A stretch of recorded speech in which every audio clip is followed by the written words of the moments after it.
New parents can all bond over the sleepless nights on the quest for a peaceful bedtime routine. Here to help us all get some sleep is Dr. Sarah Mitchell, creator of the Helping Babies Sleep Method, which also helps the parents sleep. Sarah, welcome. Absolutely. Thanks so much for having me. I'm so excited to have you. We have you on the perfect day. Couldn't be better timing.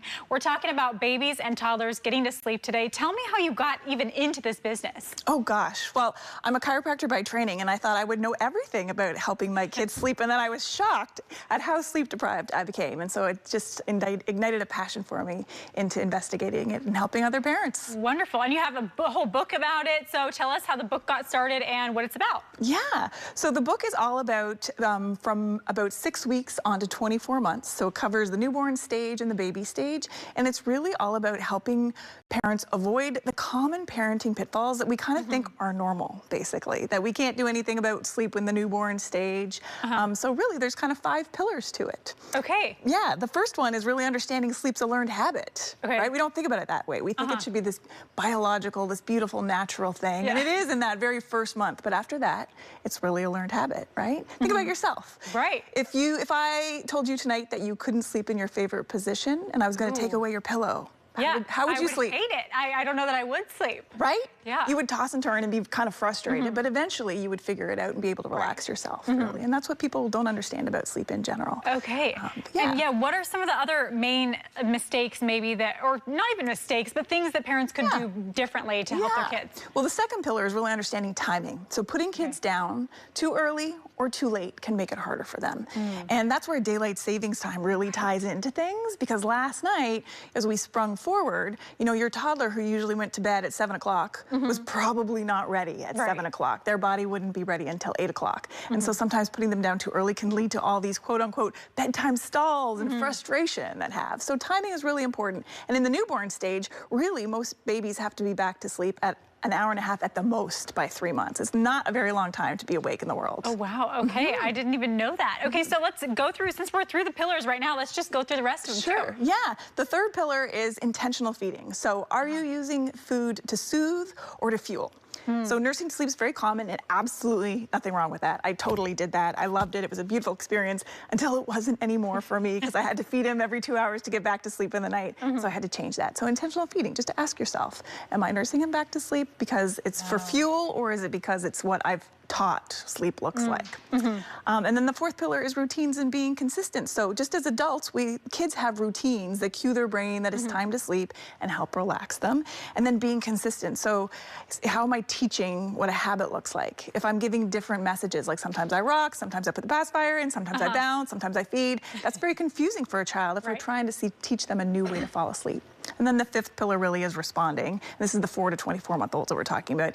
If we're going to change the way they're falling asleep, how do we offer comfort to that while we're doing that? Okay, wonderful. So many good things that parents need to know. Now, let's talk about daylight saving time really quick, just because we're in this today. We're in the throes of it. So if a parent hasn't done anything and last night maybe they struggled, what can they change from here on out to make this transition easier? And I think there's 2 camps here, right? There's the camp that had to get their kiddos up to go to preschool or daycare or whatever it is. That's where we all lost that hour, right? Did you feel tired this morning when you woke up? Yes, totally. Yeah, right? Because your body wasn't ready to sleep when you wanted it to last night, so you stayed up a little bit later on the clock. And then this morning you were actually up earlier. And so for kids coming home from preschool tonight, if they got up earlier today, they will probably be ready to go to bed at their regular 7 o'clock time, okay? And then there may be kids who stay home and don't have to be up at a particular time. And so those kids might have, quote unquote, slept in this morning and it wasn't a big deal, and they'll stay on their natural rhythms whatsoever. But next time daylight savings time starts, when spring forward comes around, what parents can do, the biggest mistake people do is they try and shift a whole hour in one day. It's just too much for our little people. So we want to be shifting in 15-minute increments. So you might start on, say, Thursday night before the Sunday and put them to bed 15 minutes earlier, and then 15 minutes earlier again the next day, and do it gradually like that. Yeah, the whole hour is too much even for adults, Sarah. I mean, you know, as an adult, you just say, I'll deal with it. I know that I'm tired. It is what it is. But kids can't do that and regulate that in the same way. So let's talk about the book that you have available and then the other program you have available for older kids, right? Yeah. So toddlers, the 2 to 4-year-old crowd, it's kind of a different approach, right? Those kids usually slept pretty well at some point, but now parents report they have, bedtime battles. Yeah. They want someone to lie with them to fall asleep. They come up in the night and climb into parents' bed. And there's kind of a few different approaches you want to be thinking about with that. Number one, we always go back to timing because that's the most gentle, easiest thing that we can be thinking about. Yeah. And where this really comes into play is children in around age 3, because age 3 to 3.5 is generally when most kids drop the nap. Okay. And they may sleep really well at preschool. However, when they come home at night, they are just not ready to go to bed at 7 o'clock anymore, like they used to. And now it's a battle. And really, we're pulling out all the stalls. I'm hungry. I want some water. I want to go to the restroom, all of those things. Those are signs that their sleep pressure isn't high enough. So we all have a sleep pressure. It's part of our homeostatic system. And basically, as we exist and we're metabolizing our fuel, basically, we have a byproduct that builds up and it signals our brain when it's time to sleep pressure. And so in adults, it's encouraged by exercising as we burn through more fuel. And when kids nap, it drops that sleep pressure significantly. And so bedtime battles, the first one is timing, too early or too late, okay?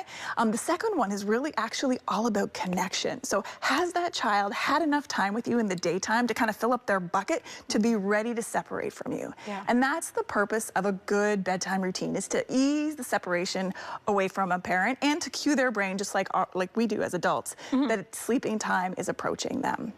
And then the third piece is really boundaries. So toddlers are supposed to be testing boundaries. It actually helps them put order to their world and helps them feel safe when you respond in exactly the same way every single time.